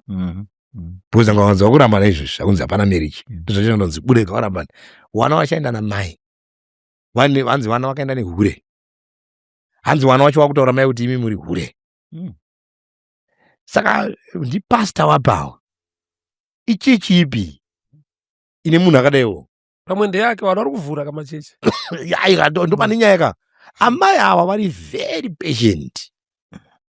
Tautaura murume anofanira kutenda Mwari. Handizivi kuti kwavanofanira kunge vachinatsoenda hakuna chiri here. Chii chiri kunetsa chinoita kuti vashingirire apa. Because ndochinhu chandada kutaura vachaurayana vanava. Because hanzi anondirowa. Ukatoona murume akurowa, violence excites the waste passions of the flesh. Munhu akatanga kurowa munhu amire. Anotomiswa paya mwe champion. Saka vanenge vatozonyorwa mapepa nelegal. Ndipo anotanga kuzotanga kuti hai ndakakanganisa mukadzi wangu ndomuda yanga iri mweya yetsvina anonzwa mapasta zvaanenge akuita. Atanga kutsvaka mweya yetsvina mayati ndofunga mukadzi wangu amene chakandibata mweya wetsvina haasi pastor. Amai anga vamire kutaura kuti ndina pastor mumba. Varorwa nebhinya. Riri papa ngavatize neupenyu hwavo. Rongedza twako mukadzi uende. Zvese zvinoita kuti uende zviripo wakapomerwa chihure kuti uri hure. Unopondwa uchirohwa. Bonde racho haupiwe hanzi anorara pasofa. Hapasina marriage. Hapana chasara chiripo. But I think vakadzi also unoziva vanenge vachida misha. Zvakaoma kangosimuka wangoenda. Ine nyaya dzacho dziri kutaurwa idzi kuti uende nadzo kumusha kwako zvinonyadzisa. Uye atomira nehama dzake. Handiri kuona nyaya yacho yaitaura kuti hama dzako hadzidi, hama dzemurume hadzidi iwewe. Dzinokuda because pana uyu anodzokera kuhama dzake. It's so sad kuti pastor avadambura musha vadambura ukama. So inini advice yangu yedu pamaya. Kana zvarwadza rwai pasi. Asi kana mutariro iripo timu recounseling. Timu recounseling riripo. Vanokubatsira munoona kunzeka. Iva vanongotonziva counseling iva. Go. Iva vanongotonziva counseling. Iripo kuti timu recounseling. But I want to prepare team recounseling. Munofanira kumbiri muna matu yakasimba because pastor mwechina vanayo. Madhimoni akatakura pastor mazhinji. Wane dhimoni rekuponda. Wane dhimoni renhema. Wane dhimoni rekuti pastor wasiri. Uona murume uyu. Itori dhimoni iroro. Self-proclaimed pastor. Mweya wetsvina iwo. Kuti iwo hauna mweya wacho pastor asi uri kuchita pastor. Kuchita prophet usina kudanwa. So I think there are a lot of issues. Amai anga angosiya chinhu ichi. Chakatofa. Vanogadzira poison yavo. It's a poisoned well. It's said. Mamarara. All right, number one, don't get married to titles. Nice. That's the biggest problem. No, my bae is an apostle. Guys, my marriage certificate is an apostle. Marriage certificate, you know, you are first name, second name. Being a pastor is a job. I'm not saying I'm a driver. You don't need a good heart to be a driver. You don't need a good heart. No, I would never go in. So a good heart is needed. Do you know delivering a sermon is an art? That's why Prof Anogudze kuti ancient Greece kwakutori ma orators. Your Demosthenes avasi maKristu. Vanhu vakaspecialize in the art of speaking. Mukaenda into theology, vanokudzidza something called homiletics, hermeneutics. You know those terminologies. The art of speaking. Yeah. So mistake hombe ndeyekuti tiri kuti mufundisi. That's why munhu anokuitira dhautari haasi mufundisi, is a man. Hey, munhu waMwari, kuzoti munhu waMwari aggravation kuti haiwa, but we thought akamira so. So this is my advice. Hapana marriage. Apa hapana marriage. Because right now mabhokisi acho ari kutikwa kana anoita iyi marriage iri ripe for divorce. And unfortunately many people, guess what? They actually need the confirmation from us kuti hauna marriage. But ukaona unogara pasi waunyora tsamba, ndo red flag yacho futi.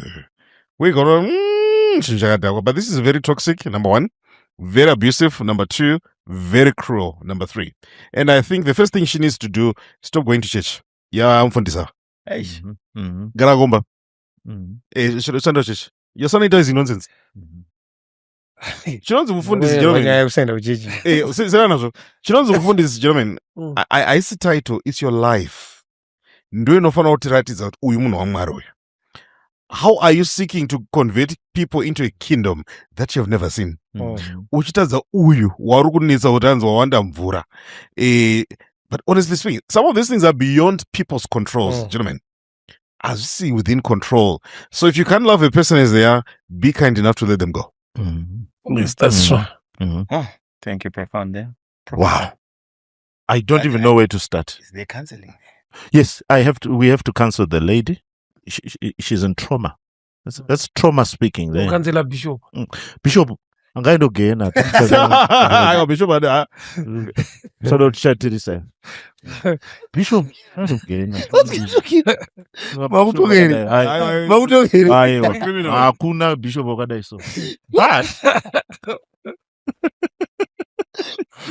But it was it. Ndakura. Achichatarwera. Hapasina kana grace yachachaje. Gena baba. Because he's a weak man. And my theologian professor is saying No, it's done. This lady actually needs after that trauma. She's traumatized. Counter that counseling. And you know what, this lady, she knew the monster that she was getting married. She knew. You see, when you look at this narcissist, this is an utter and a thoroughgoing narcissist, yeah?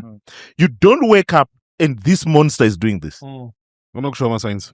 Wakazviona mchiri nemukoma But anochinja. ukafuka kuti anochengera anoita sei aiwa ndo you thought you were going to change him. No, you can't. You can't change monsters. No, you can't. Right. Yeah. So you have already made that mistake, and please tinokumbirisa usati wauraiwa. Ibva ipapo. Usati wapona. Pane panonzipo aiwa ndiri kugarira musha wangu. Hapana chekugara, hapasina musha apa. Hapasisina musha. And you know what, Patsan, and he can confirm. Do you know who are the most abusive men? Pastors. The most abusive organizations. And do you know the most abusive organization? Kana kuda wakadzi vanorohwa nevarume mukabva mumapasta unoziva kuti mapurisa. So researched. Oh, well researched. Wanopfeka uniform, ukangoona achipfeka uniform chete unowana kwakawanda. You don't find it especially kuma captains, pilots. Though kune less abuse. All right. See, I mean, the model that you find where there is a lot of abuse. If you just say abuse, where do you find abuse? Pekutanga pakangoita step parent. Across cultures. Kubva kuma American Indian kunosvikira kuchishawasha nekubhikita. Pakangoita kwakitsira tota. Pakangoita kungoti pane step. Pakaona pakonzi step chete. Pane kustepana futi papo. Step right. My steps. So abuse inowanda. The next structures where you find abuses are with men of power. I'm talking about your politicians. I'm talking about your pastors. I'm talking about your bishops. Public I'm talking figures. about your priests. I'm talking about your prophets. Some of are the most abusive. Why? Because mentality it's messianic. It's a concept, on a messianic identification. Because they think to know garabaj garachamna. Patro garabaj garachamna, therefore we are above the law. Thank God you are evangelist. My evangelist put west. Vagere kumba. Havana pressure. So, the God complex. Okay. The God complex. There's another term which is called messianic, but the term is God complex. Because I can get away with many things. So when you go to, some of the marriages that have no happiness, the zinji zacho zimba zema past, and the yato nishamisa. Do you know why? Mbeumo? Kazhinji, pastors are more abused with their wives. Exactly. Some of their most abused men are pastors. Do you know why? Because especially on the church, and they are abused. Extortion. And it's in history. Look at Charles Spurgeon.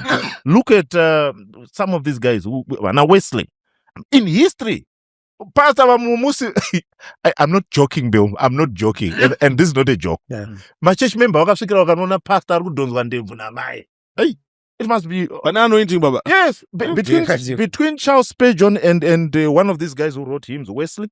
One of them, it's on the video.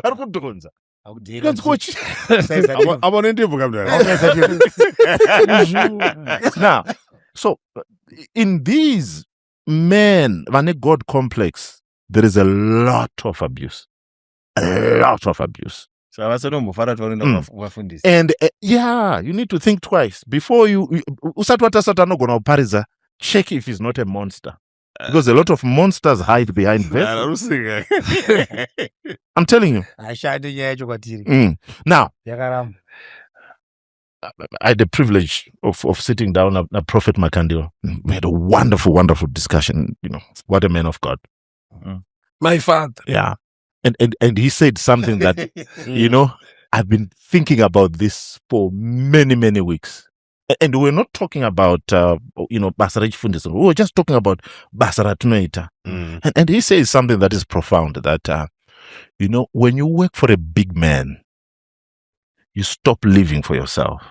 When you walk, it's the big man is walking. Yep. In whatever you do, the big man is represented in your life. He then says, him and all of us who work for nobody. And he then says, when he is walking, he is representing God. When he misfires, it's not just him who is misfiring. He's also misfiring on behalf of God. Yes. And that's what we do, Mabasa Gwedu. Yeah. Kuti ndiri kurepresenta chef wanga. Vicarious. You see? This man is not representing God. In fact, he is a good servant of the devil. Yes. He is representing the devil very well in his marriage. Unorowa mkadzi. You are a weak man. Unoshora mkadzi. Unopomera mkadzi wako. I mean, you are disgusted by your wife. Kwadi kumuramba. Kana usisamude.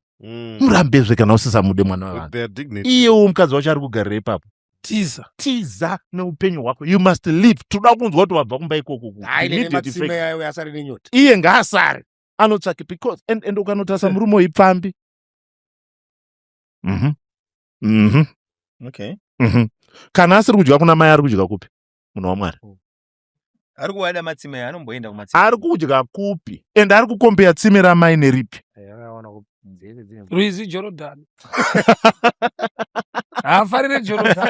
So look, this munhu waMwari ndinozva zvinodadisa dzimwe nguva kuti wakarorwa namufundisi uchinzori mai mufundisi but hausi.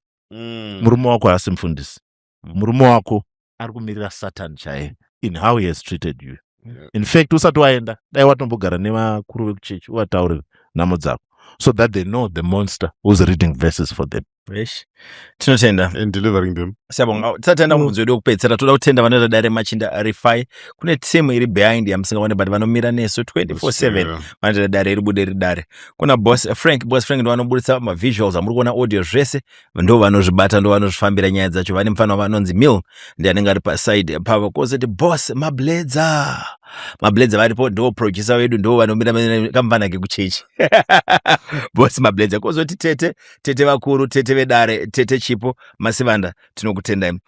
Takupinda mubvunzo wedu wekupedzisira muzuva ranhasi. Uri kuti vedare makadi mukadzi ari kuramba kuita ukama neni zvakanaka. Ndingaitewo sei nemukadzi adewo vabereki vangu? It's been 3 years taroorana, but pese apa haana kana paanombofonerawo mai vangu. Kushanya kumusha kwedu isusu ndeko kumanikidza. Grocery chairo ndini ndinotenga, haatombofungawo nezvavo, asi vabereki vake haaite mistake. Ndimbotamba nemi legally, your take. Bye. you know, guys. Because torora mukadzi musha. Exactly. So marriage, gentlemen, you're not marrying for yourself. Come on. That's and we're not Western chichi. We're Africans. Marriage. German yaburi. Aiwa. No, Prof is good. Prof is very African. He's very African. Very African. German varunga. Okay. They're African. Yeah. So I think we need to correct this thing. Where it's for me. If my family doesn't want, I'll fight for our love. That's nonsense. That's nonsense. Hey, no, I'll fight for you. Ukana umbo kwanza tsuda munhu wako. Asikudiwa. Siyana nazvo. Because unogara sei. But secondly, personally, we're also not having the right conversations before we get married. Wangotarisa portion yemiri yomunhu ubva watoti right. A body part is not the same as character. So now what is a BBO rako? What want to happen a BBO? The next thing you are so convinced, because that's the equivalent of a good heart. We're not having the right conversations. I was raised by a single mother, a widow. That's the first conversation we need to have. I need to tell you, and I want you to know the dynamics of how I was raised. And if you're also caring enough, you need to know how has she been surviving? How have your parents been surviving? What is your role in supporting them? Do they have anything of their own? Farugara kupi. Get interested in those things. Because the marriage can vondoga. Marufu is always talking about this. Watadzere kumbotaura nehama dzake. So we are in a relationship. We as a matter of fact, atongofambira patani. Vamwesa ava itori drama. Pa phone call, by the way, ivo vanonza phone drama dzake. Usafunga kuti haasi pa phone. Anofonera vanhu vanofunga kuti very important to her. So we're not having the real conversations. How do we intend to relate with the extended family? By the way, you can't run away from the extended family because they're coming from somewhere. But kana munhu wako asina basa nevanhu vekuma kwenyu, very important kwauri iwewe. Jeremy asitonyembera. Ngazita zvivindi zvokunzi it's me and amen. These things always come back to bite you. Imagine, let's say we're the breadwinner. Because it means they need support. Ukamuka usisipo iwewe. Chichinoitika. Ukamuka usisipo, then property yako nzienda ikoko. Now someone has control of your entire estate. Do you think pane Maria support unonakuya? So which is why these things are very, very important. Unfortunately, we're now having this conversation when we're if you're not married, that's a good relationship to end. Yeah. But ine stress. When I told you, I know about the family yako. Nini uditi kuna manyata upo. Ayo. Marufu, your take. Yeah. I think an understanding is damuziguru ngori bondoti mukadzi wakanditi. Haasi kuunderstanda chinhu chaari machiri. Munhu ari selfish. Ari kungozvifunga iye. Nekwaanobva. So solution ikungomuendesa kwaanofunga. Ando solution. Handiti ane kwaanofunga kuti kabuzika haisi it's one sided. Saingorarama kauri ikoko. Because you want kuti uyu akusapo kune zvinokuremerawo kune yaanoda kusapotika haana support system saka ungori wega zvakafanana ka kungoti no vakadzi vamwe vacho vanotodzidza neizvozvo anotodzidza nekudaro kuti pamuri kuenda grocery kana razopera tozvitaura muri ikoko kaya vakandipozeka hapana haatomofunde ndoimwe stage yakanaka yekumubatsira kuunderstanda kuti kuno kana mauya zvinorevei kuya kuno zvandakanga kupozi mumwe zvaakatomutora nezvozvo bhaibheri chai rinotaura kuti hanzi Sara ndiRabheka paakatora naIsaac hanzi rinoti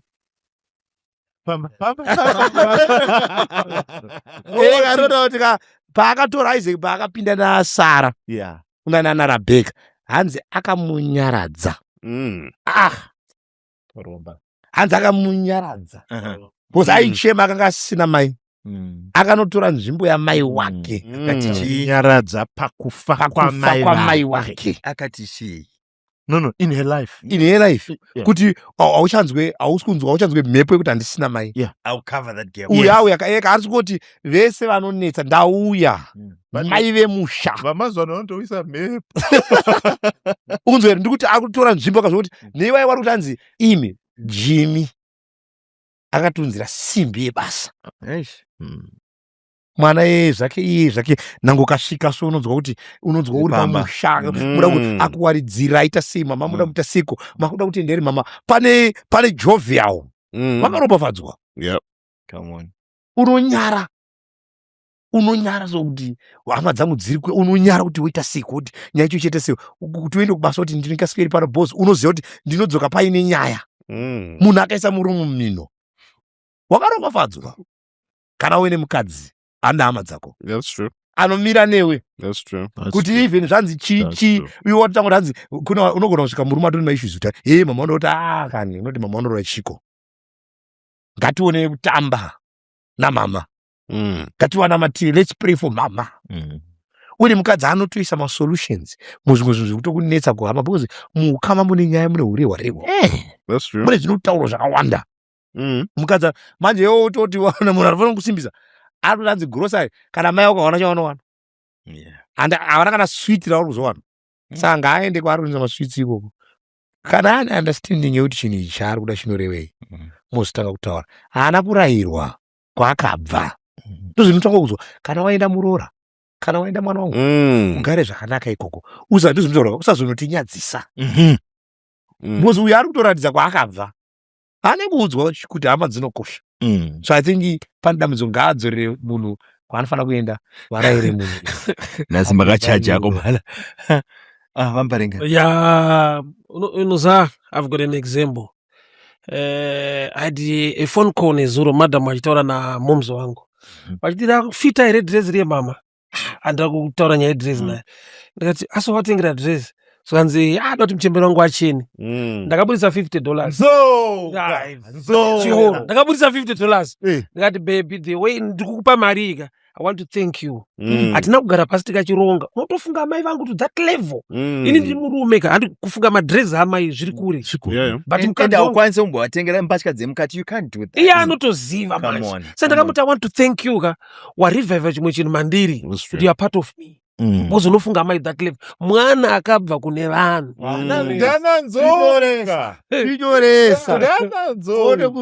saka tsano vakaita munyama because zveitati munodiscuss izvo hazvidiscussiwe newe murume nemukadzi anobva nazvo kwavo kuti wakutonojoina nemwe mhuri iri uko maybe to help katimu aka iwo mvesi kuona munhu katimu kari kunetsana ukaona wane challenge kuti uya hadi hama dzako maybe trya kuti maybe hautaure zvakanaka pamusoro pehama dzako kwaari wakakanganwa momza vanozobhaisa kudai sister wangu unodai mukadzi ukamudza kuipa kwehama dzako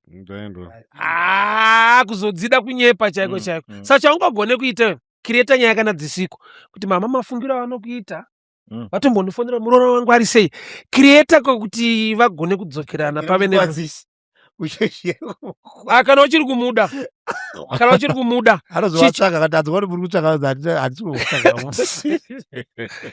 wodiko imarriage ka but haingaparire ichi chinoparadza imba rese Our father. Saka ini mazano ndara iti. Handisi kuzviparadza. Oh, ichi chinotoparadza futi. Gacho kuno. Indabo taura iti. Chasvika. For me, ndoziva kuti vakomana ava tinonetsana panyaya yekuti munhu anoramba Dutch chii. pen. Inini kana kuine chinhu chandinoti it's a non-negotiable for me personally, not academically, not psychologically, not religiously, but personally. If there is a wrong that is done, that should just set people to go back to their homes. Inyaya hama. I told you he's African. Inyaya hama. Asa hama dzinogona kubaiza kafuti. Because ndine kwandakabva. Make sure. Yes. Uyu munhu ane kwaakabva. That's true. Kana pane chimwe chinhu chinoratidza ndinoda mai mako, zvinhu zvandinoitira hama dzamai mako. Absolutely. Kana pane inini mai mako does not need to tell me kuti she loves me. Because ndinoziva kuti hakuna day pano pasi rinopera asina kutaura nambuya mako. 8 wire yakapa hama yamadhamu wake ndikavhunduka ndeizvo anzi hama yemukadzi wake. Hama yemukadzi wako akauya. Munotaura varume vakatyiswa here imi. Aiwazve ndiJulie, Julie maiguru. Kupa maiguru 8 wire. Akauya tiri kunamo we. Ndobva apfugama. Ndichera vabva vapfugama wakati samanyanga. Ndikati chera magona 8 wire pa. Ndeve vachikwereti ke. Aiwa. Tine pressure. Mai mako akaziva ndo zvandaita kuna Julie. Yeah. Anoziva kuti ndinoda kwete iye nehama dzake. Pane zvinhu zvasingafanirwi kuita. To a man, into my heart, it's through my mom, really. Pinda mwe mangu. You have to do good with my mom. Iwo unganetseka here paurapa. Aiwa ngataura yevarume. Satodana mai vedu. Let's be real. Ukasada mai vangu zvadhakwa. Of course. Itori key yekutopinda mwoyo mangu. Of course. Obvious. Yeah. Obvious. Ndiri kuti nini iwewo akumana shuwa ndaiti kana pane chinhu aiwa zimai vangu anodya chikuta bozi mai vangu even wachirwara nekenza ndiye akanga aripo andozvonagezisa unomurasa akakinura mwoyo wake tatopedza sanjibva panondonanga kumba exactly todi marriage here kuti inini ndikati andichada mai mako munhu wokutanga wandinofanira kudhila naye my mother. Yeah, you are right. kuti bwaye munhu pano hausisiri mwana wangu because she has a relationship ine zvayakanakira ine zvayakaipira but mukuipa kwayo yakanaka futi because kana vanoda kundikutsanira vanouya vari 2 but it's a better problem than munhu anenge achiti hade hama dzako auya muzodii akumana munozere kuti hapana chinhu chinobvisa dignity kuti mai vako ivo vanokufonera nenyaya yenhumbi dzemukati iwe uine mukadzi. Come on man. Yes, it. Kana kuti handina grocery. Mauraiwa. Unonzi uri muroora pakudii usingazivi kuti amweni vari kupfeka. Yo amweni asikana. Simple, yeah. That's kuda kuita sei. Waona mwanasikana ndaona mwanasikana. Ende unoziva zvinoitika ukauya kwedu isusu kwananzoo isusu. A custodian of our history. Anakaizoti tukabvunza kuti ko nevana vekwabankuru Oliver ukama wacho uri papi mai vangu ndo vanotaura nambuya mai George muroora akaroorwa nasekuriti ndo vanenge vachiti aiwa nauyu mune ukama varoora ndo vanoita macustodian ehistory yemhuri mai vakoyo ndo vanenge vatozi aiwa baba venyu vakazodai nabamukuru venyu ndakaudzwa secret namadhamu vangu handiti wazvo ena asingazive kumhuri ndaudzwa namunhu vanopasa sende muyako ndiwo chaiyo sende muyako ndiwo chaiyo sende muyako ndiwo chaiyo muroora akalinka namwene sai pane muroora akagara 3 years murume achiti handimuda mai akachisedzera kuti hakuna kwaanoenda uyu muroora ndiwe pano enda unopenga kwaoita mukadzi wokuti anenge achitonzi haasi kuda hama dzako aiwa kumba hama dzako adziwe kumba aiwa iyi haimbonetsei iyi haitombodi kana counseling beyond now but check also across cultures. Do you know the number one cause of divorce? Extended family. It's not adultery. It's not money issues. It's not sex. Number one cause of divorce in the whole world. Extended families. Inyaya dzehama. Parege kuva nemunhu anoparadzanisa. Aiwa, uyu akatoparadzanisa ka. Uri kutaurwa nevhesi kuti chabatanidzwa naMwari chawana. Let no man put asunder. Iwo wisa munhu ari kuzoita put asunder. And you know why? Ndikanipinde mubhaibheri rako. Rochiti. A man shall live. Ndizvo. So that you may cleave. Ndizvo. Saka kana pasina cleaving, ukasaita cleave nehama dzamai mbeumo, hauna kuita live kwenyu. Saka dambudziko remukadzi uyu manje, achiri kwavo, ngadzokere kwavo, anorayirwe. Mwana uyu imbogara naye. Bozi guva rake raakunokuka. Izvi. Saka iye zvinotana nevakadzi manje, vakadzi ndo vari kunetsa vakadzi. Havasi kuda kubva kwavo, havasi kuda kuchinja masenimi, ari kuda kuramba achiita zvokwavo. Kwauya. Because basa ramai mbeumo, kudzidzisa vana zvokwenyu. Ndo basa rake kuti zvamuri kuita izvi muchanesa nababa wenyu. Kwenyu imimi izvi hazviiti izvi. Ari kudzidzisa. Kune munoona anotorambidza vana kuenda kwagogo koridza. Iye ngaachitoende kwagogo wake mukadzi wake. So tinotenda, siyabonga kakuru. Pane verenga mubhaibheri ainzi muroora anga ari committed kuti achakataura kuti vamweni anzi vekwako ndo vachava vekwavo. Everything mukadzi anofanira kutoya achiziva kuti autoinherita kwaari kuenda. So tinotenda dare Remachinda nekutsigirane kwamaita. Siyabonga kakulu rutsigiro rwenyu pazvese. Tinotenda big boss. Thank you so much.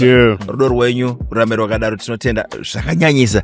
Toda kutenda vese vanofamba nesu, Rains Africa, Doves Financial Services, I Repair, Dancos, Construction Tiriko, Drive Smart.